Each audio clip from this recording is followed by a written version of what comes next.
¿Existe una diferencia entre lo que es paranormal y lo que es la religión?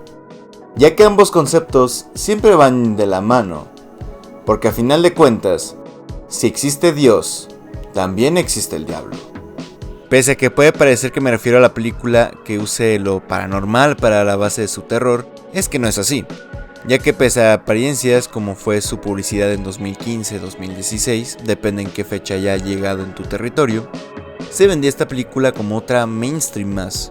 Sin embargo, casi no hay presencia de brujas como a lo mejor se esperaba en un inicio, y es que la película en sí no habla de la bruja malvada haciendo cosas de malos, sino que el tema principal de la cinta es la fe.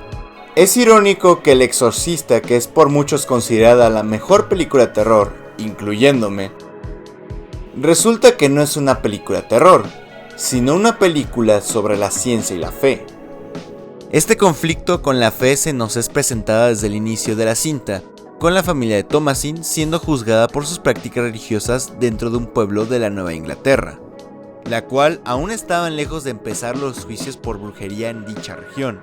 En este plano se nos es marcado un foreshadowing, ya que a lo largo de la cinta la protagonista siempre será juzgada ante una figura de autoridad religiosa, ya sea el pueblo, su familia o algo más.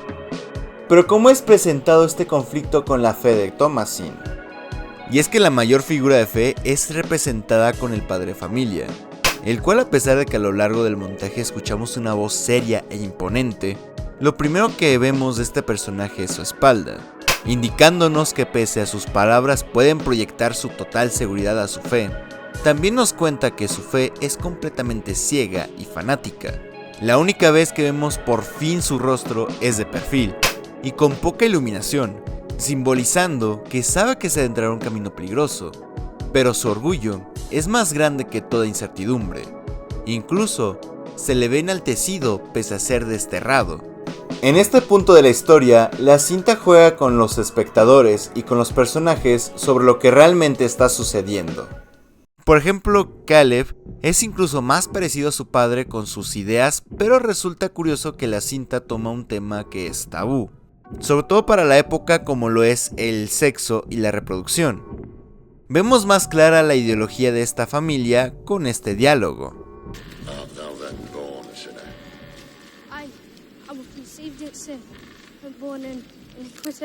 What is thy birth sin? Adam's sin imputed to me, and a corrupt nature dwelling within me. Una de las preguntas más comunes es sobre si el ser humano nace bueno y lo corrompen, o es malo desde un inicio. Con este diálogo se refuerza el conflicto interno de nuestros personajes, ya que al ser tan devotos a su filosofía religiosa, deben de orar siempre para purgarse de todo mal, porque tienen la idea de que nacemos pecadores. Y todos los personajes hasta cierto punto caen en sus instintos más impuros, como ellos mismos lo denominarían. Caleb sintiendo una atracción sexual hacia su hermana. No inserten el chiste de Monterrey. Lo cual en el personaje de Caleb, este sentimiento le sale caro al hacer caso a sus impulsos sexuales al ver a una de las brujas en el bosque, el cual es fácilmente seducido.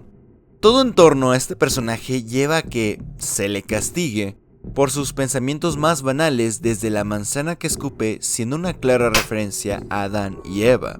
E incluso parece que se adentra mucho en el papel de Adán cuando se le libera del hechizo con sus palabras a Dios. Como es sabido con Robert Eggers, que se encarga de investigar sobre la época en la que se ambientan sus películas, con The Witch no es la excepción, ya que la película se ambienta en Nueva Inglaterra, pero también agarra elementos de la Biblia para fortalecer los conflictos internos de sus personajes. Me atrevo a decir que Caleb es una alegoría a Adán, ya que siempre obedece a su padre con lo que éste le ordena.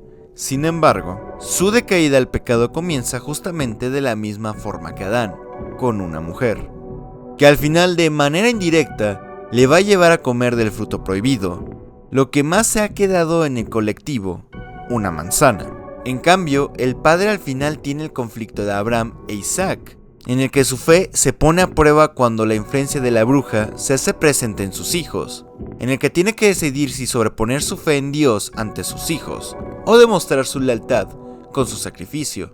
Pero uno de los personajes más incómodos de esta película no son ni siquiera las brujas, Black Phillip o los niños, pese a que son irritables, sino el personaje más inquietante es el de la mamá. Lo que da realmente miedo no es un escenario ficticio, sino uno en el que sabes que puede hacerse realidad. Con esta frase englobo lo que es este personaje, ya que desde la pérdida de su hijo más pequeño, este personaje va en declive.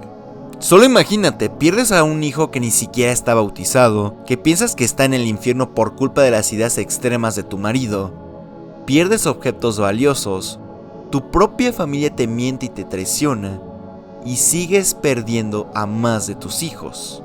Este declive se ve mejor representado en la escena del cuervo, que en un plano general se nos muestra a los hijos que perdió.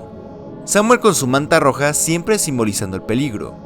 En la primera escena siendo él el que está en peligro, pero en esta ocasión siendo la advertencia del peligro. Con la iluminación de la escena se puede dar a entender que estos son meramente sobras de lo que llegaron a ser, que incluso con este following se van sumergiendo más en la oscuridad. Después continuando con un medium close-up de la mamá con un ángulo ligeramente picado, simbolizando que se siente de cierta forma bendecida al poder volver a ver a sus hijos. Concluyendo con el cuerpo devorando a la madre de familia mientras ríe, generando una incomodidad, pero también expresándonos el declive de nuestros personajes. Pese a lo bien construidos que están los personajes y que la base del terror es la religión, ¿por qué no hemos hablado de la protagonista? Bueno, lo mejor para el final, ¿no? La forma en la que Eggers construye a Thomasin es interesante, ya que ella es el eje central de todo el conflicto, por algo es la protagonista, vaya. Sin embargo, su conflicto empieza en la escena en la que reza. Esta escena marca un importante foreshadowing, ya que en este plano ligeramente contrapicado se ve cómo se siente inferior ante Dios, pero también confiesa que no es tan devota como su familia. Es a lo largo de la película que su conflicto con su madre en lo que ella se ve poco a poco más relacionada de forma indirecta con el tema de las brujas. Todo el desprecio que le otorga su madre no es hasta el final en donde podemos volver a ver el mismo plano del principio, pero con muchos cambios. El principal, la iluminación, ya que Thomasin al inicio estaba en plena luz. Pese a sus dudas, aún sabe que la figura a la que reza es la bondad y el buen camino, todo expresado con su ángulo de cámara y la iluminación. En esta escena ya es total oscuridad, perdiendo el camino de lo que ella consideraba su verdadera fe. También cambia el ángulo de cámara, ya que ahora vemos un picado. Vemos a una Thomasin que se siente superior hacia el animal Black Phillip, pero también hacia la filosofía religiosa que tenía su familia. En el momento que aparece Black Phillip, pasa algo muy interesante, y es que la forma en la que Robert Eggers representa a Satanás no es en su forma más clásica, sino en una de sus versiones más reconocidas, la de un hombre elegante con una pata de cabra. Y tiene sentido, porque a final de cuentas, los ángeles se hacen ver feos para alejar el mal, mientras que los demonios lucen hermosos para atraer al ser humano. Y aparte de esta representación, es curioso cómo el ángulo de la cámara nunca cambia, simbolizando que a palabras de Black Phillip, este nunca estará por encima de sus seguidores, que él y sus seguidores son lo mismo. Sin embargo, Thomasin dice algo que nos da un mayor panorama sobre la época en la que se ambienta. I cannot write my name. I will guide thy hand. Al confesar que no sabe escribir y que Black Phillip guiará su mano, no solo es Thomasin aceptando la fe de este mismo, sino que, como era común en la época, era analfabeta, como mucha de la población en aquel entonces, dando indicios del inicio de la famosa caza de brujas, en el que incluso algo tan simple como saber leer o escribir tu nombre te condenaba a ser considerado una bruja. Concluyendo con la escena de las brujas bailando sobre el bosque, en el que pese a todo lo ocurrido, este es un momento liberador para Thomasin. Ya no le atan las ideologías de su familia, ya no le atan las reglas de una civilización. Para ella, Satanás fue su liberación.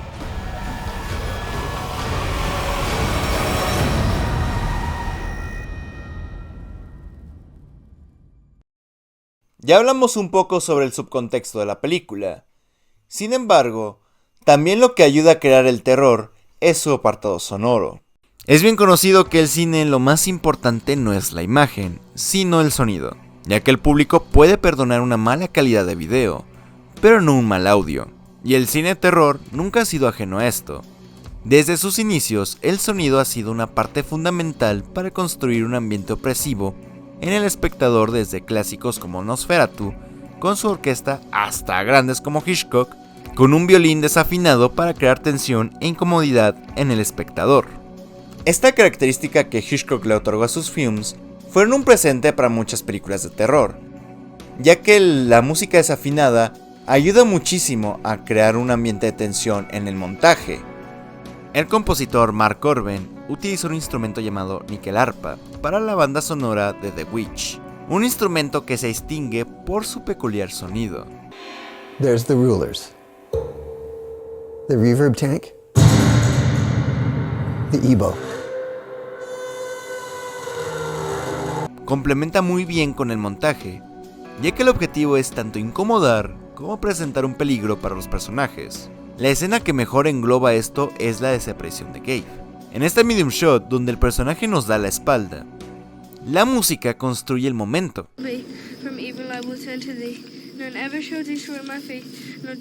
Ya que en imagen podemos ver que pese a sus oraciones, Caleb está asustado.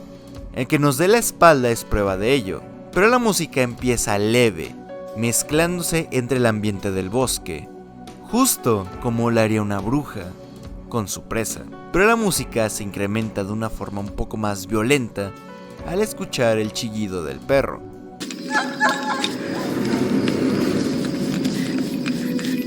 Con esto la música ya nos contó que la bruja ya cazó a su primera víctima, pero a pesar de que hubo una incrementación de sonido, el ritmo se mantiene, como si el perro solo fuera un cebo para la verdadera presa, Caleb.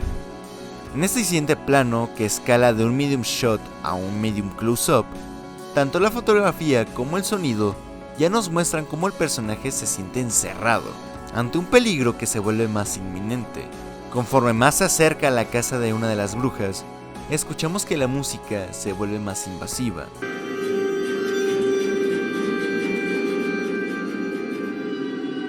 Como un depredador acechando. Incluso uno de los chillidos de la níquel-arpa parece simular la risa de una bruja. Como si ésta estuviera disfrutando del martirio de su víctima. En el momento que Caleb llega a la casa de la bruja, el soundtrack cambia a uno más leve, a uno hechizante y seductor. Pero aún con el coro se percibe el riesgo que representa el lugar.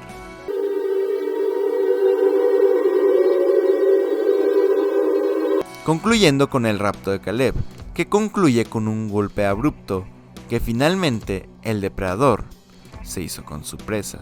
Como esta, hay muchas escenas en donde se utiliza este interesante instrumento para componer su terror.